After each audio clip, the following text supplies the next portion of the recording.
ప్రార్థన. పరిశుద్ధుడైన మా తండ్రి, నీకు వందనాలు, స్తోత్రాలు చెల్లిస్తూ ఉన్నాం. ఈ ప్రాంతాన్ని, ప్రాంత ప్రజలను ప్రేమించి మా ప్రియులు నీ దాసులను మీరు ప్రేరేపించి ఈ ప్రాంతంలో మీరు అనుగ్రహించిన ఈ మందిర ప్రతిష్ట ప్రారంభోత్సవ కార్యక్రమాన్ని బట్టి వందనాలు, స్తోత్రాలు చెల్లిస్తూ ఉన్నాం. కీర్తన, భూమియు దాని సంపూర్ణతయు, లోకమును దాని నివాసులను యెహోవావే. ఆయన సముద్రముల మీద దానికి పునాది వేసెను, ప్రవాహ జలముల మీద దాన్ని స్థిరపరిచెను. యెహోవా పర్వతమునకు ఎక్కదగిన వాడెవడు? కుమారుని యొక్క పరిశుద్ధాత్మ నామములో ఈ మందిరంలో ప్రతిష్ఠిస్తున్నాను. ఆమేన్.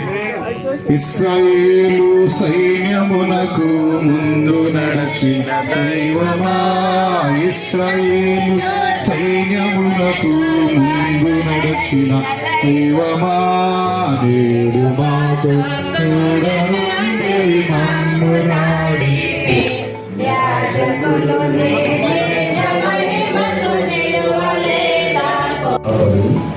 నాకు లేని కలుగలు ఖచ్చితంగా చోట్లను ఆయనను కలుగ చేయించున్నాడు. శాంతికరమైన జలముల యొక్క నన్ను నడిపించుతున్నాడు.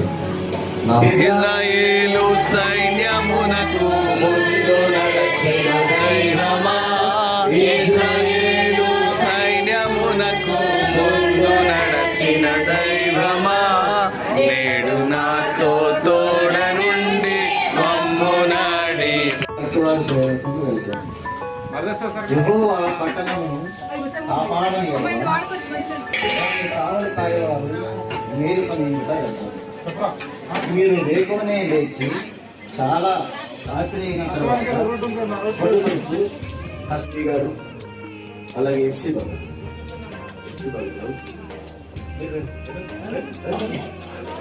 అలాగే వేణు గారు ఫ్యామిలీ రెడీగా ఉండాలా, అందరూ దగ్గర ఉండాలి.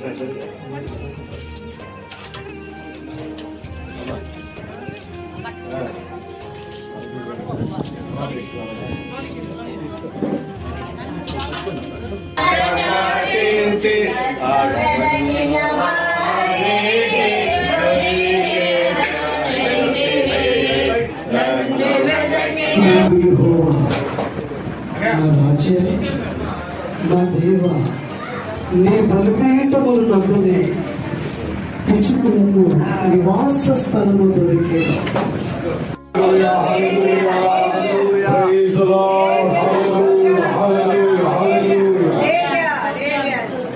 కృప కలిగిన యేసయ్యా, ప్రేమ కలిగిన మా తండ్రి, దయగలిగిన దేవుడా, మీ నామమునకు వందనాలు. ఈ ముదినేపల్లి ప్రాంతంలో తండ్రి మరి ఈ మందిరం నిర్మించినటువంటి కుమారుడు వేణు యేసు నామములో అడుగుచున్నాము తండ్రి. ఆమేన్. హల్లెలూయా, హల్లెలూయా, హల్లెలూయా. దేవుని యందు నిరీక్షణ ఉంచి ఆయనను స్తుతించునా దేవుని కుమారుని యొక్క పరిశుద్ధాత్మ యొక్క నామంలో ఈ అతి పరిశుద్ధ స్థలాన్ని దేవుని కొరకును, అభిషక్తులైన దైవజనుల కొరకును, ఈ మందిరంలో కూర్చున్న ఆత్మీయ బిడ్డలందరికీ ఈ మందిరమును అంకితం చేస్తూ దేవుని నామంలో ఎరుపును కట్ చేయించున్నాను.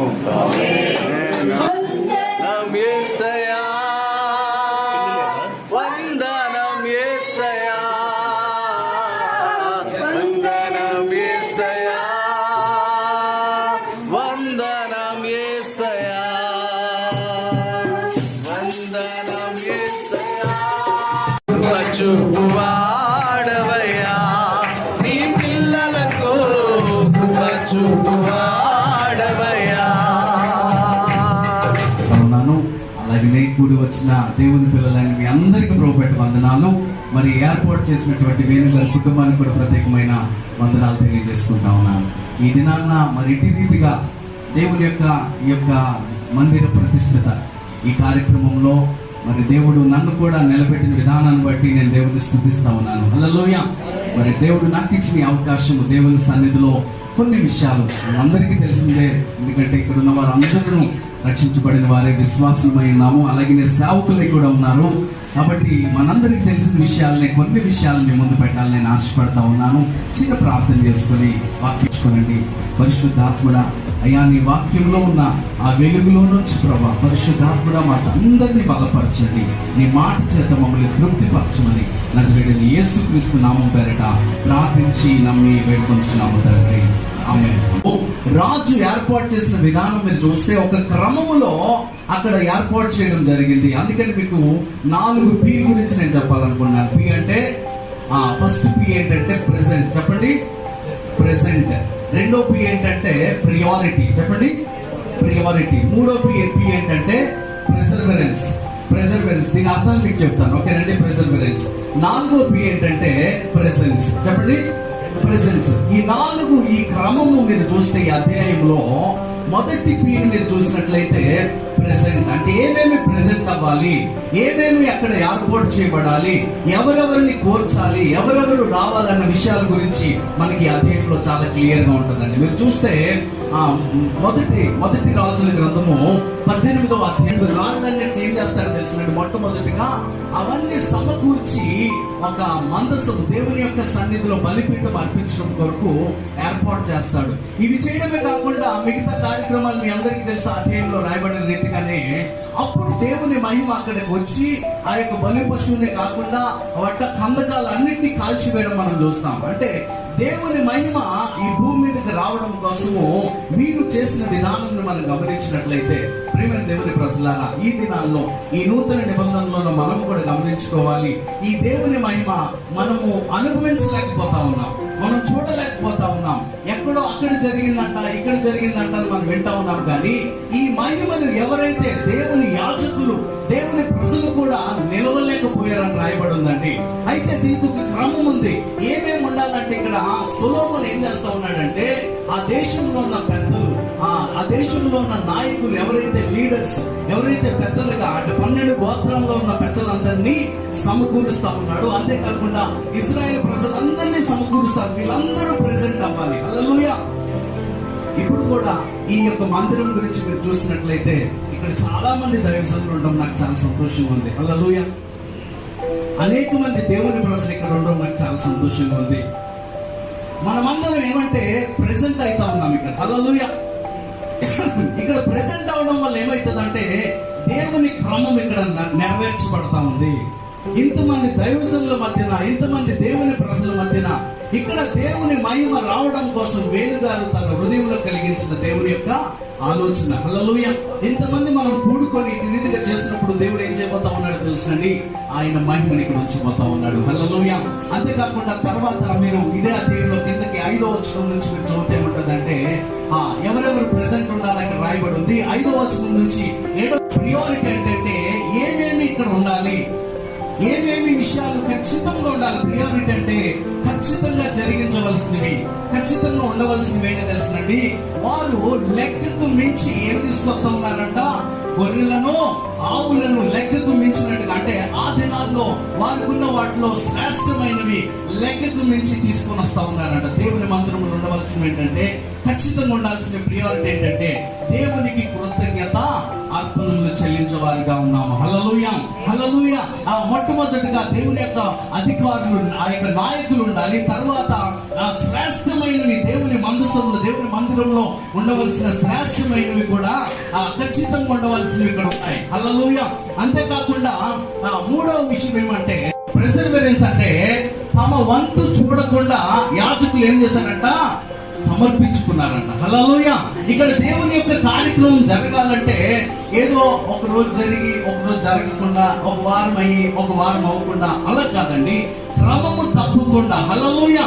ఎలాగైతే జకర్యా తన వంతు చొప్పున క్రమము తప్పకుండా యాజక ధర్మం చేయడానికి ఎలాగైతే వెళ్ళేవాడో, క్రమము తప్పకుండా ఇక్కడ ఏం జరగాలంటే యాజక ధర్మం జరగాలి. హల్లెలూయా. క్రమము తప్పకుండా ప్రతిష్ఠించుకోవాలంటే సమయం అనక అసమయం అనక ఇక్కడ మీరు చూస్తే చాలా క్లియర్ ఒక కమిట్మెంట్ తో ఇక్కడ దేవుని యొక్క సేవకుడు ఏం చేయబడాలి తెలుసండి, ఒక కమిట్మెంట్ తో ఇక్కడ నుంచి దేవుని మహిమపరచడం జరగాలి. హల్లెలూయా. ఎప్పుడైతే ఈ విధానం జరుగుతుందో తర్వాత ఏంటంటే ఆ ప్రెసెన్స్ ఎప్పుడు చేయగలిగితే తెలుసునండి, లేవీయులు యాజకులు అందరూ కలిసి, వాయిద్యాలు వాయిస్తున్న వారు అందరూ కలిసి ఏక స్వరముతో ఒకే మనసుతో దేవుని ఆరాధన జరగాలి. హల్లెలూయా. సంఘాల్లో ఇవి మీరు చూసుకుంటే ఇవి చాలా పొదువైపోతా ఉన్నాయి. ఒకరికొకటి నచ్చితే ఒకరికొకటి నచ్చట్లా. ఏక మనసుతో ఆరాధన అనేది సంఘాల్లో కొద్దువైపోతా ఉంది. అందుకనే ఆ మొదటి మహిమను మనం చూడలేకపోతా ఉన్నాం. కానీ ఈ నూతన నిబంధనలోకి వచ్చేసరికి గమనించాలంటే దేవుని ప్రజలైన మనము నూతన నిబంధనకు వచ్చేసరికి స్టోరీ మొత్తం మారిపోయింది. హల్లెలూయా, హల్లెలూయా. స్టోరీ మొత్తం మారిపోయింది. ఒకసారి మొదటి కొరింథీయులకు, ఇది జగత్తు పునాది వేయబడక ముందే దాచబడిన మహిమ బయటికి రావాలంటే ఏం చేయాలండి? నువ్వు మాట్లాడాలి దేవుని జ్ఞానంతో నింపబడి. హల్లెలూయా. మీరు చూస్తే ప్రపంచంలో అతి పెద్ద సంఘం కట్టిన దైవజనులు మీకు తెలుసా అండి? సౌత్ కొరియాలో పాల్ యాంగిచో అని ఒక దైవజనుడు ఉన్నారు. ఆయన ఒక బుద్ధిస్ట్, దేవుని నమ్మని వ్యక్తి. అనారోగ్యంతో, క్షయరోగంతో చచ్చిపోయే పరిస్థితుల్లో మంచంలో పట్టున్నప్పుడు ఒక చిన్న పాపల్ని దేవుని యొక్క వాక్యము, దేవుని యొక్క పరిశుద్ధ గ్రంథం నుంచి ఆయనకు సువార్త ప్రకటించినప్పుడు ఆ సువార్త అది దేవుని జ్ఞానముగా దాన్ని పొందుకొని స్వస్థత పొందుకొని ఒక చిన్న రోడ్డు పక్కన ఒక దుప్పటికి అలా పైన డేరాలా కట్టి దేవుని యొక్క మాట చెప్పడం ఆయన మొదలు పెట్టాడు. ఆయన మొదలు పెట్టినప్పుడు ఎవరికి తెలియదు ఆయన ప్రపంచంలోనే అతి పెద్ద చర్చ్ కడతాడని. 10 లక్షలకు పైగా మించిన పెద్ద చర్చ్. మనం చూస్తే మన ఏసన్న గారు మీకు తెలుసు కదండి. ఏసన్న గారు కూడా అక్కడికి వెళ్ళి చూసి వచ్చిన తర్వాత ఇలాగ మనం సంఘ నిర్మాణం చేస్తే బాగుంటది, ఇలాగ దేవుని యొక్క ఆరాధన చేయడానికి ఇన్ని వేల మందికి సరిపడి కడితే బాగుంటదని మనకి తెలిసిన సతీష్ కుమార్ గారు మీకు తెలిసే ఉంటది, హైదరాబాద్ లో ఉన్న ఆయన కూడా ఆ ప్రాంతానికి వెళ్ళి సౌత్ కొరియాకి వెళ్ళి చూసి వచ్చాడంట. అంటే అప్పటికి ఆయన ఒక బుద్ధిస్ట్, ఆయన ఎవరికి తెలియదు, ఒక సామాన్యమైన వ్యక్తి, కానీ తనలో దాచబడిన మహిమ ఉంది. హల్లెలూయా. ఆ మహిమను ఎప్పుడు తను తెలుసుకున్నాడు తెలుసునండి? దేవుని జ్ఞానముతో తను మాట్లాడడం నేర్చుకున్నాడు.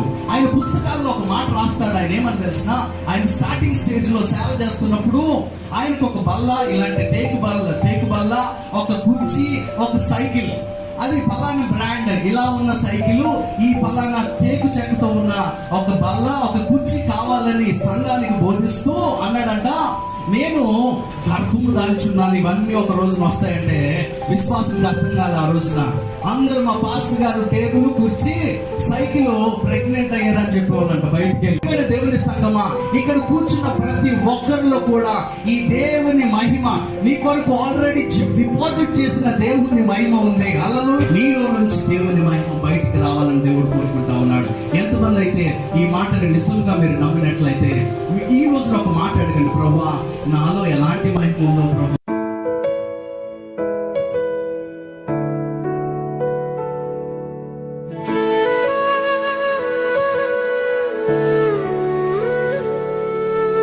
ఉదయము రాత్రియు హల్లెలూయా, నా ప్రతి శ్వాసయు హల్లెలూయా.